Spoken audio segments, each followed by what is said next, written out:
Olá, aqui é o professor Vitor Araújo. Vamos agora, eu vou falar agora sobre entropia topológica de fluxos. Com as ferramentas introduzidas no curso de teoria ergódica até agora, vamos definir o conceito de entropia topológica para um fluxo de uma variedade compacta, que eu vou denotar φt, o fluxo, e a variedade m.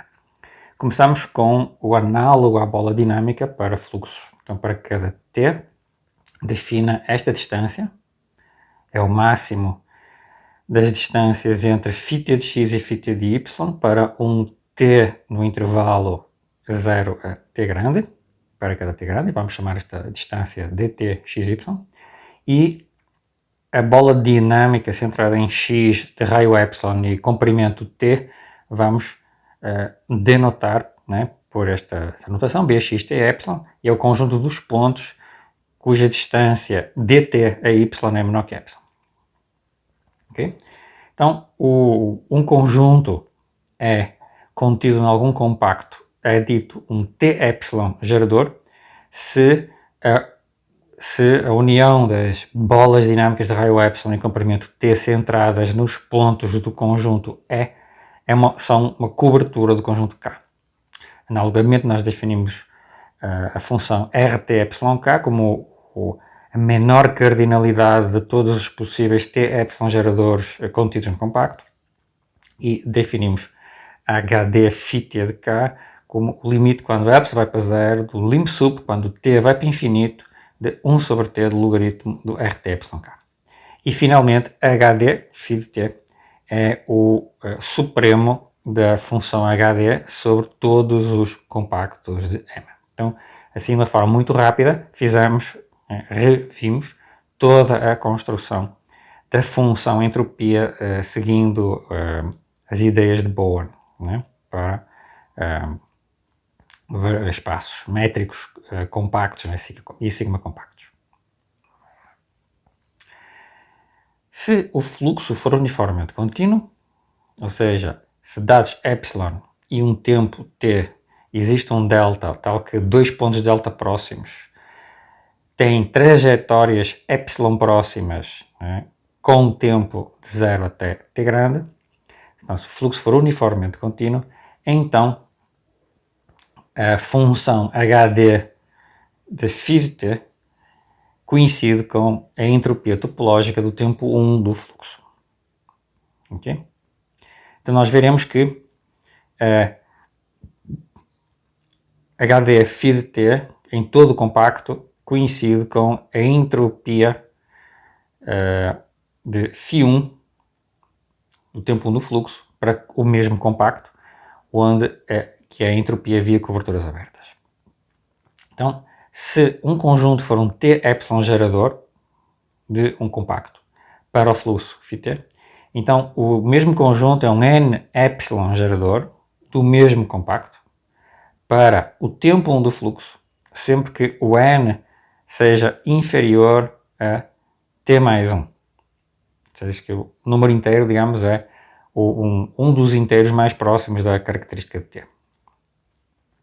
Logo, nós deduzimos, a partir daqui, que a entropia topológica do tempo 1 do fluxo sobre o compacto, usando coberturas abertas, é inferior, é menor ou igual que a função HD φt K. Okay? Porque eu consigo reduzir, né, tudo isto a trabalhar com N-epsilon geradores.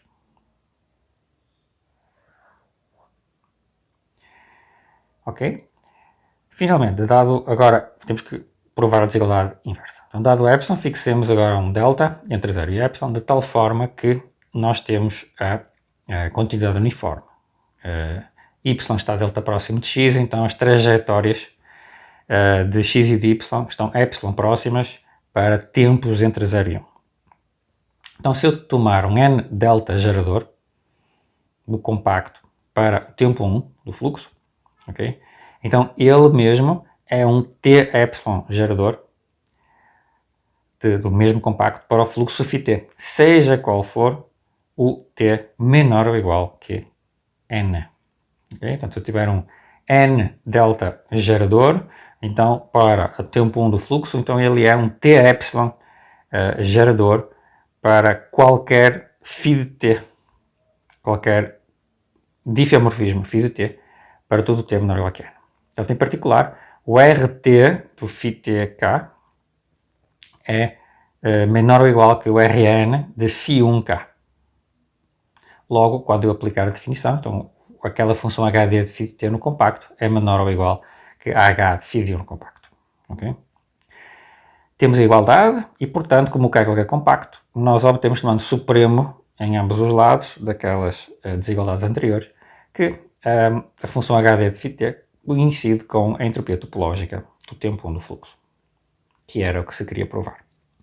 Se eu adicionalmente souber que a minha variedade é compacta, então o fluxo fica uniformemente contínuo, porque eu estou trabalhando com tempos finitos, né? É o teorema de continuidade das soluções de equações diferenciais, essencialmente, e deduzimos então que a entropia topológica do tempo 1 do fluxo corresponde a HD de φ de t para qualquer t. Okay? Então, trabalhar com a entropia topológica, de fluxo, é trabalhar com a entropia do tempo 1. Falarei agora da pressão topológica, que é uma generalização de todas estas noções que nós aprendemos. Então, uma generalização do conceito de entropia topológica é a pressão topológica de uma função φ de um espaço x, uma função real, né, com respeito à transformação do espaço x. Então, este conceito, que vem da física, como o próprio nome indica, né, pressão, é um invariante topológico para as nossas transformações. Duas transformações topologicamente equivalentes, conjugadas por um homeomorfismo, elas têm a mesma pressão topológica atribuída à função φ. Então, supomos que x é um espaço compacto, para que as quantidades consideradas sejam sempre finitas, mas os conceitos são mais gerais e, de facto, não precisam que seja necessariamente compacto. Né? Então, escrevemos, para fazer uma abreviatura, Sn φ de x como a soma ergódica da φ, que aparece como a soma de Birkhoff. Isso também se escreve φn de x em vários autores, então, dependendo dos livros que vocês consultam e das fontes, tem o φn de x ou tem o Sn φ de x. Okay, dado um subconjunto de C, vamos denotar também por φn de C o supremo da φn de x para todos os x no conjunto C. É uma abreviatura extremamente útil. Então, dada uma cobertura alfa do nosso espaço x, definimos a pressão de φ com respeito à cobertura alfa por esta quantidade aqui, que é a taxa de crescimento, né, do ínfimo sobre todas as subcoberturas do enésimo refinamento de alfa, dos valores que são as somas para cada elemento da subcobertura da exponencial do φn do aberto, de um aberto dessa cobertura. Okay? Então eu vou somar estas expressões sobre todos os abertos de uma subcobertura, vou tomar o ínfimo destes valores, tomo o logaritmo, divido por n, né? E eu estou olhando apenas para enésimos refinamentos e depois faço n ir para o infinito. Então esta taxa, né, onde o ínfimo é tomado sobre todas as subcoberturas de alfa n e a soma sobre todos os elementos da subcobertura, né, este limite existe. Okay? Então não é difícil mostrar que o limite existe, essencialmente nós conseguimos provar que a sequência é subaditiva. Então a pressão Pφ f de φ com respeito a f vai ser o supremo dos valores Pφ alfa, que eu tenho aqui em cima, sobre todas as coberturas abertas do espaço x. Como habitualmente quando nós definimos a entropia topológica. Okay? Analogamente à entropia topológica, também tem definições de pressão topológica via n epsilon geradores e n epsilon separados. Essencialmente vamos olhar para a soma da exponencial de Sn φ de x, né, para todos os elementos de um n epsilon gerador ou para todos os elementos de um n epsilon separado. Né? E no caso do n epsilon gerador tomamos o ínfimo sobre todos os n epsilon geradores e no caso dos n epsilon separados tomamos o supremo sobre todos os n epsilon separados. Então, estas aproximações da entropia por cima e por baixo, né, elas são funções que são decrescentes, quando são decrescentes em epsilon, e a partir daí existem, né, os limites, quando o epsilon vai para zero, do lim sup, né, 1 sobre n do logaritmo destas quantidades aqui em cima. Okay? E dá para provar que, de facto, tanto faz tomar o ínfimo sup, tomar n epsilon geradores e n epsilon separados, nós vamos obter o mesmo número, que é a mesma operação topológica definida deste jeito, conhecido ambas as definições, num espaço compacto. Okay?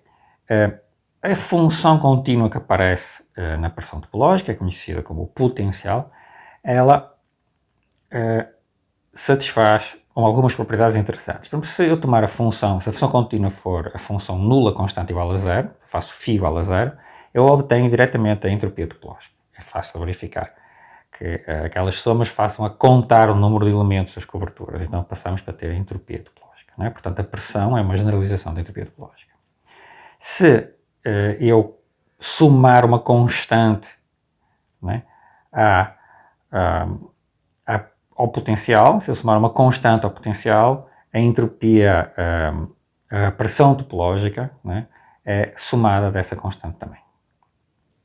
E se eu substituir o potencial por uma késima soma ergódica, eu simplesmente multiplico a pressão topológica por K. Mais ainda, se eu relacionar dois potenciais via um cobordo, ou seja, se um potencial φ for igual a outro potencial psi mais a diferença de U com F, composto com F menos U para alguma função limitada a U, então a pressão topológica para os dois potenciais é coincidente, são iguais. Portanto, quando eu tenho, chamo φ e psi são co-homólogos, então automaticamente eu tenho a mesma pressão. A prova deste lema é um exercício muito simples. Né? Tem um princípio que generaliza o princípio variacional da entropia topológica, que é o princípio variacional da pressão topológica. Okay? Então, vamos escrever a pressão da medida μ com respeito ao potencial φ como sendo a entropia da μ mais o integral do potencial em relação à medida μ. Ok? Tá. Então, seja f uma transformação contínua num espaço métrico compacto, φ um potencial contínuo, uma função de x em r contínua, e consideremos a família de todas as probabilidades invariantes. Então, a pressão é o supremo das pressões métricas, ou seja, a pressão topológica da f em relação ao potencial φ é o supremo para todas as medidas invariantes da soma da entropia da medida mais o integral da φ sobre a medida. Okay? Se o potencial, se aqui o φ for nulo, não é? Isto aqui fica o supremo das entropias métricas e isso aqui ficamos com a entropia topológica. Portanto, isso aqui é uma generalização muito ampla do princípio variacional para a entropia topológica. Daqui sai o conceito de estado de equilíbrio, que é simplesmente as medidas que realizam a pressão topológica. Então, uma probabilidade invariante que realiza o supremo no princípio variacional para a pressão do potencial φ, diz-se um estado de equilíbrio de F para o potencial φ e se escreve usualmente como uma μ de φ. Portanto, o princípio variacional permite, desta forma, selecionar medidas de probabilidade invariantes especiais para a dinâmica, como medidas de máxima entropia, por exemplo, se o estado de equilíbrio para o potencial nulo, constante igual a zero, é aquela medida que realiza ao máximo, que realiza a entropia topológica, é uma medida de máxima entropia.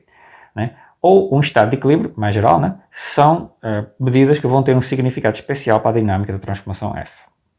Okay? Então, o estudo da existência de estados de equilíbrio, sua unicidade, mais propriedades, é conhecido como formalismo termodinâmico. Okay? É uma sub-área de pesquisa dentro dos sistemas dinâmicos de teoria ergódica muito ativa. Tá? Do princípio variacional seguem os seguintes corolários. Se eu tiver uma transformação contínua no espaço métrico compacto e se tiver um certo potencial contínuo, então, não é? O princípio variacional vale sobre as medidas ergódicas, ou seja, a pressão topológica é o supremo da pressão das medidas sobre todas as medidas ergódicas. Eu posso tomar o supremo só sobre as medidas ergódicas, o argumento é semelhante ao que nós já conhecemos via um teorema de Jacobs, de desintegração da entropia métrica. A pressão topológica coincide com a pressão restrita ao conjunto não errante, ou seja, eu restringo a minha função contínua ao conjunto não errante, a minha transformação ao conjunto não errante, ou também coincide com a pressão restrita ao conjunto recorrente. Em particular, se a função for unicamente ergódica, eu tenho uma única medida invariante, então naturalmente essa medida invariante é um estado de equilíbrio. Okay? Assim, no caso do homeomorfismo do círculo ou a translação do grupo compacto, a pressão de φ, qualquer potencial é simplesmente o integral, não é? Porque a entropia é nula, a entropia é sempre zero.